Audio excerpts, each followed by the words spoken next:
Alright, what's up? Another episode of Self Improvement. Today I'm talking about conditioning, what is conditioning, and why it's so important, and how you can do it as well, right? Conditioning is pretty much your conditioning your opponent to do an option so then you can punish that option, right? Kind of like think of yourself as like a puppeteer. You want to control the match, you want to control the other player's options. And once you know what options they're going to pick, you'll have like a set way to punish it. So, I chose Ike for this example because what is one thing every Ike will do? I'm sure you've done it before if you played Ike. I'm sure you've seen other Ikes do it. Nair, right? Every Ike likes to just do Nair. It's his main combo starter. It's really good. It's combos into forward air, back air, does it. It's his bread and butter. So, imagine you're the Samus, or you're whoever playing against an Ike. This Ike is doing Nair. What is one thing that beats, or what is an option you can do that makes it so you're not getting hit by Nair? Shielding, right? You put up your shield, and you're not getting hit by Ike Nairing. What can you do as the Ike that beats shielding? Right? I'm short hopping in your face. I'm pressuring that I'm gonna Nair.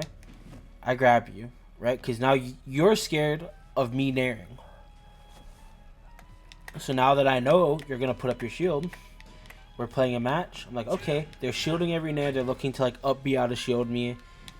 So I can either dash in and out, bait the up B, or do like a fade in, jump back, wait for you to up B punish, or grab. Right? For this example, we'll use grab. So, now I know you're sitting in shield, I'm going to grab, and now you're aware of like, okay, I can't just sit in shield because I'm getting grabbed. This is why conditioning is important. Because now, as the Ike, I'm playing rock, paper, scissors essentially, but I'm cheating. Right? I'm cheating because I have more options I can do. Right? You're like, okay, the Samus player here is like, well, I'm scared to shield because if I shield, I'm going to get grabbed. But I'm scared to not shield because if I don't shield, that happens, right? I get hit by Nair, I get hit by forward air, up air, whatever. So now, this Samus is forced to pick a different option. Or they just have to keep guessing. So, I'm walking around, I'm pressuring. Let's say that the Samus likes to go dash back. Instead of, let's just say they respect the Nair completely and they dash back. Now, I can either drift in more with the Nair. You see how it's covering more? I can either drift in with the Nair.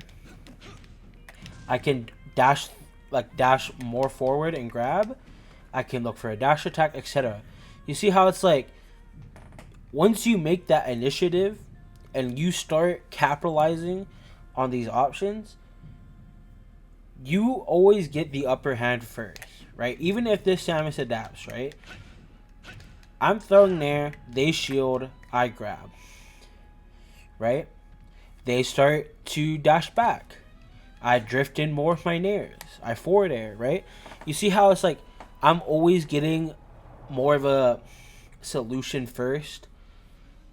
So since I'm conditioning, this is all stemming from me Nairing at the start.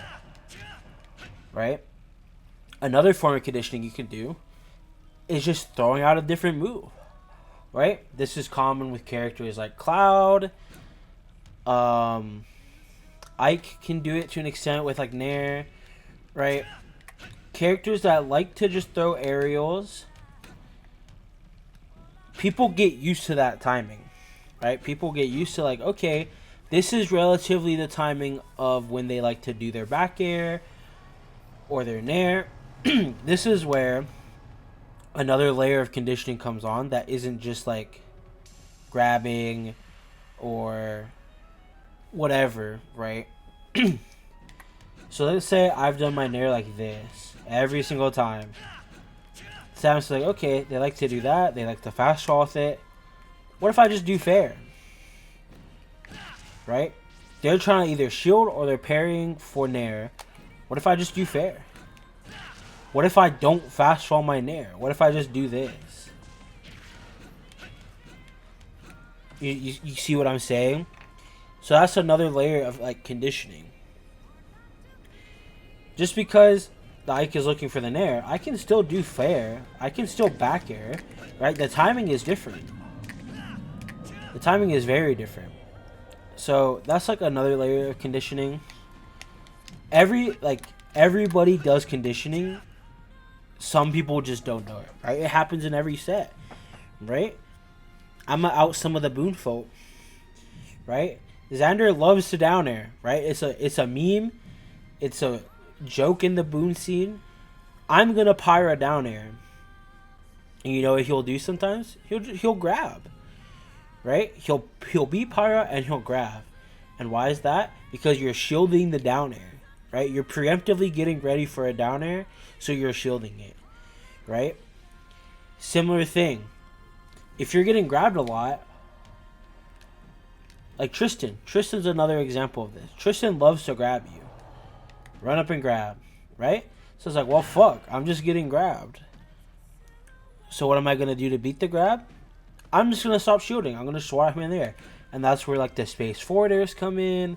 Stuff like that, right? So, like, everybody does conditioning. You just have to understand what it is and, like, how to capitalize on it. Alright, so, another example of conditioning could just be, how do you get out of berries? Right? Let's say this is, like, a K-roll, down throw, or an inkling roller, right? You see how my mash is, like, kind of slow. I'm not really getting out quickly. This is important, right? If the K-roll or the inkling sees this, they're going to be like, okay, well, that's okay. Because now I'm going to greed for either like a more charged F-smash, or I'm going to greed for like, you know, something that maybe they shouldn't be getting. But now, let me try to do this. If I get buried, and all of a sudden, I'm like mashing out of it, they won't get that F smash, right? That's another form of conditioning. You choose when you want to apply this conditioning, right? Do you want to do it instantly? Do you want to save it in the back pocket? Like, you want to save it for a last stock? Like, you choose when you get to do the conditioning. Like, apply that conditioning, right? Some people do it instantly, like I said. Some people save it for like a last stock, kind of put it in the back of their mind, and they choose when to capitalize on it. This is kind of like also adaptation. I'll make a more in-depth guide of kind of how you want to go over adapting and what to look for.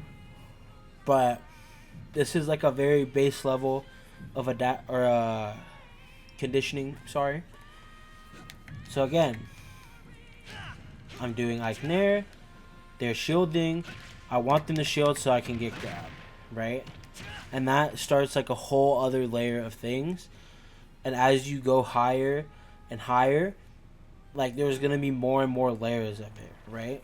And then you start getting into mind games. It's like, well, I don't want to shield because you're going to grab. And that leads into a whole other thing. This is just a very baseline thing of baseline explanation of conditioning. I hope you guys found that helpful. I was kind of just doing it freestyle, so I'm sorry if I jumbled over my words a lot. Hope it was helpful. Next video I record will most likely be about stage control, so I hope you guys look forward to that. Thank you so much for watching. Bye.